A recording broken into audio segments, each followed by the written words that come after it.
O seguinte, quando se toma literatura sobre o neoliberalismo, e aí eu cito um dos casos, dos textos que mais me agrada, vocês devem conhecer, a história do neoliberalismo do inglês David Harvey, né? Ele insiste em dois aspectos fundamentais da relação do neoliberalismo, do que passamos a chamar de neoliberalismo, e a partir do final da década de 70, e a política, né? Primeiramente,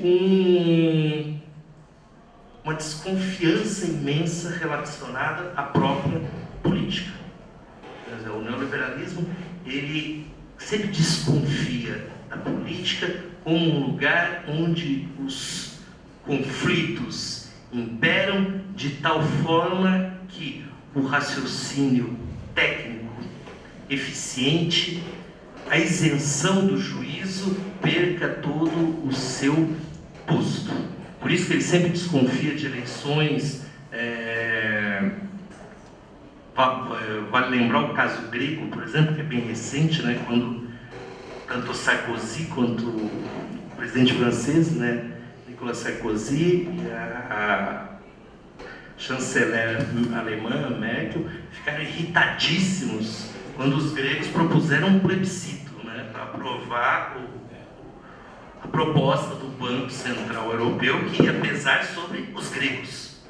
Não, é politizar a questão. Então, há essa desconfiança imensa. Tudo que é politizado, hoje na Folha eu li que é preciso discutir os planos de saúde sem uma perspectiva ideológica, né? Esse é um argumento neoliberal assim,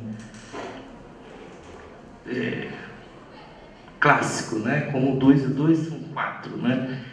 O segundo aspecto que o Harvey também insiste bastante aí ele interessa mais para nós, é uma ênfase no poder judiciário, né?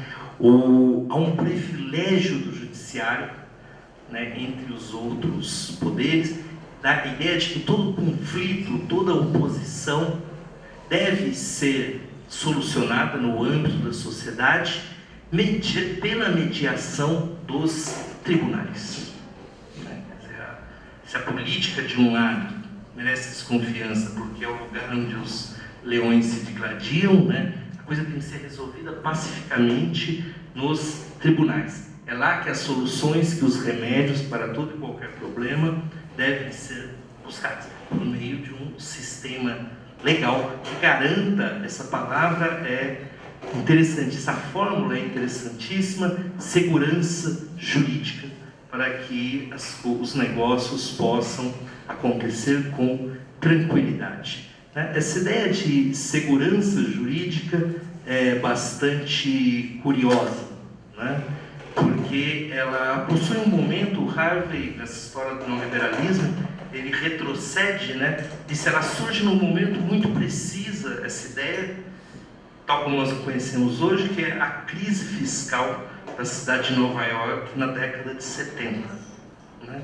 O que acontece quando, por uma série de razões, né, no momento da crise do petróleo, o presidente Nixon deixa de repassar verbas para a cidade de Nova York, a cidade vai à bancarrota. Não consegue mais sequer pagar os salários, não consegue mais rolar a dívida.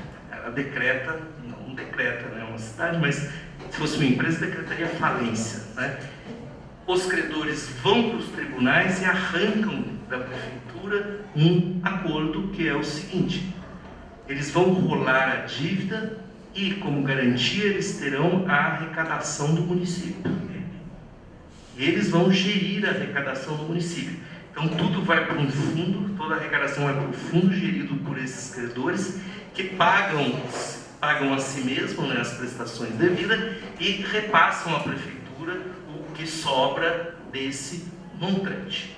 E isso é aclamado pelo mundo afora como a segurança jurídica para os negócios.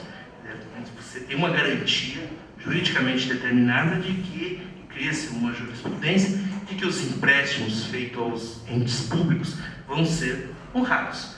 Como disse o Harvey, é um golpe na população de Nova York. Né? A partir dali, segurança jurídica significa o seguinte: primeiro, os negócios, esses estão garantidos. A partir daí, se sobrar alguma coisa, vem o restante, né? Os programas sociais, o transporte público, a saúde e assim por diante. Nesse sentido, é tão importante que tudo seja uma questão judicial, né? Tudo passe pelos tribunais. A partir de uma certa altura da década de 80, os tribunais são um lugar privilegiado para a conquista do poder, né? E conquista do poder sempre garantindo visando a boa e aquecida atividade do que se chama genericamente de mercados, né? Dizia a Thatcher já no início dos anos 80, né? Não sei o que é esse negócio de sociedade, não existe esse negócio de sociedade, existem os indivíduos e suas famílias. Pode até ser, mas certamente existe também essa entidade quase metafísica, né? Os mercados e os tribunais são um lugar privilegiado para o sucesso deles. Finalmente, a terceira parte, eu gostaria de fazer algumas observações, né, tendo em conta esse quadro, né? Que eu fiz todo esse quadro para garantir duas tomadas de posição para minhas observações, porque eu não gostaria que elas parecessem arbitrárias, né? Primeiro, do meu ponto de vista, os nossos problemas, agora estou falando os nossos, de hoje, 2018, né, são sobretudo problemas institucionais. Eu não aprecio muito, não gosto de falar de indivíduos, né?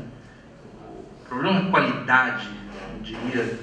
Diria um clássico, né? Um Maquiavel, um Spinoza, o problema é a qualidade das nossas instituições.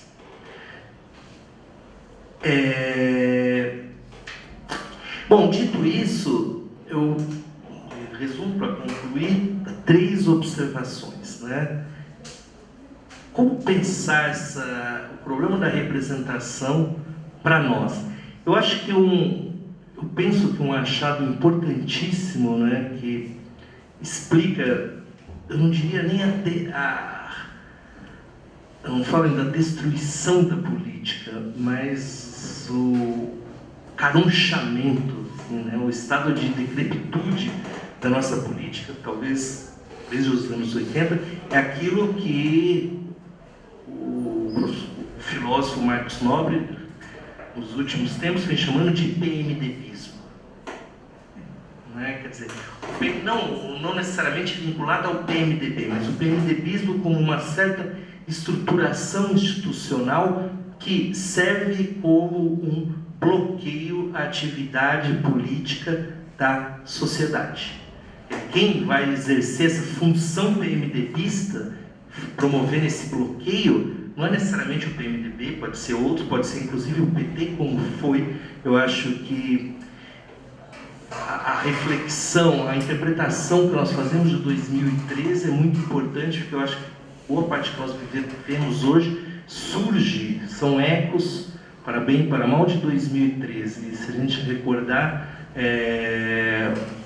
o governo de então, né, o governo petista de então, tanto no âmbito federal como principalmente no âmbito municipal de São Paulo, né, foi bastante infeliz ao lidar com essa movimentação que ali fugia do esquadro da representação, impunha a reflexão aos governantes. Inclusive, então, o PMDBismo, ou seja, esse bloqueio à sociedade, pode ser exercido pela esquerda, em alguns casos. A gente pode aprofundar isso. Eu acho que, se nós não tivermos isso em vista, nós tendemos a criar horizontes, né, maniqueístas que simplificam demasiado as coisas. Segunda observação, a questão do judiciário, né? A questão do judiciário hoje no Brasil é bastante curiosa, né? Porque, por um lado, ele foi bastante reformulado, desde a Constituição de 88, né? E tem cumprido vários aspectos importantes, né, na garantia dos direitos. Eu acho que se a gente acompanhar o Ministério Público, por exemplo, foi na garantia dos direitos decretados pela Constituição, foi bastante importante. Quer dizer, não dá para jogar isso no lixo. Algumas conquistas importantes nos últimos tempos, como a união civil, provavelmente a descriminalização do aborto e da maconha, venha também por via judicial, já que não existe nenhuma perspectiva de vir pelo legislativo. Só que a ambiguidade desse processo é patente pelo seguinte: é um judiciário que mais e mais foi se arvorando de um desejo de legislar. Quer dizer, eu posso achar importantíssima a interpretação do judiciário que conduz à legalidade da união civil, mas convenhamos que me parece que o legislador de 88 não queria isso, não tinha isso em mente. E foi por um ato legislativo do judiciário que isso foi garantido. E finalmente, então, é um problema, como eu disse, é um elemento ambíguo. Eu estou montando, a primeira foi um problema ambíguo no âmbito da política, agora uma ambiguidade no âmbito do judiciário, e talvez o único ponto que não seja ambíguo é a nova versão do golpismo por via judiciária, né? Aí, desculpa, acho que a ambiguidade não tem, embora ela se assente nas outras, né? É interessante pensar como que o judiciário, enfatizado por um clima de época, pôde tornar-se um instrumento que veio substituir a antiga tradição